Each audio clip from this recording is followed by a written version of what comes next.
আসসালামু আলাইকুম ওরহমতুল্লাহি ওবারাকাতুহ। সম্মানিত দর্শক মণ্ডলী, বেনামাজির সাথে কুরবানি দেওয়া কি ঠিক হবে? যে নামাজ পড়ে না তার সাথে কুরবানি দেওয়া কি ঠিক হবে?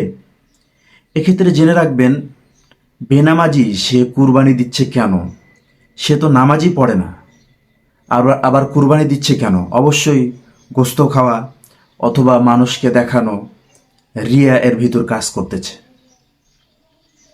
সম্মানিত দর্শক মণ্ডলী, স্বাভাবিকভাবে বেনামাজির সাথে কুরবানি দেওয়াটা যারা নামাজি তাদের জন্য ঠিক হবে না, এটি অনুচিত।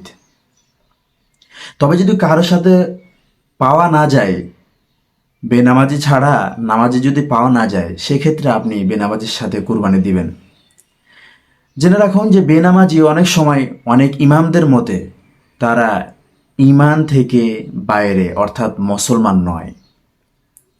এবং বিশ্বনবী নিজেও বলেছেন, মান তারাকা সলাতা মুতাআম্মিদান ফাকাদ কাফারা, ইচ্ছা করে যে নামাজকে ছেড়ে দেয় সে কাফের হয়ে যায়। সম্মানিত দর্শক মণ্ডলী, এই জন্য আমি বলবো যে বেনামাজির সাথে কোরবানি দেওয়া থেকে বিরত থাকুন।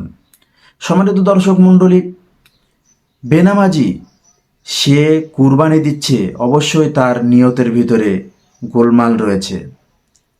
তার কারণ হচ্ছে, এই কুরবানির চাইতে নামাজের গুরুত্ব ইসলামে অনেক অনেক অনেক বেশি। সে যেহেতু নামাজই পড়ে না, তাহলে কুরবানি দিচ্ছে কেন?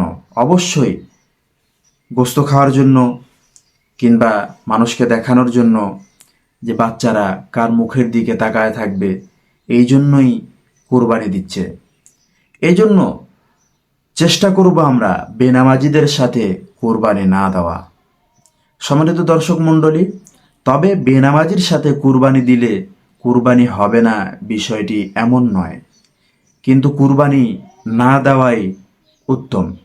সম্মানিত দর্শক মণ্ডলী, অবশ্যই আশা করি বুঝতে পেরেছেন যে বেনামাজির সাথে কুরবানি দেওয়াটা আমাদের জন্য ঠিক হবে নাকি বেঠিক হবে। আল্লাহ তাআলা আমাদেরকে সঠিকভাবে বুঝে কোরআন ও হাদিস মেনে চলার তৌফিক দান করুন। এতক্ষণ আমাদের সাথে থাকার জন্য আপনাকে জানাই জাযাকাল্লাহু খাইর। আসসালামু আলাইকুম ওয়া রাহমাতুল্লাহি ওয়া বারাকাতুহু।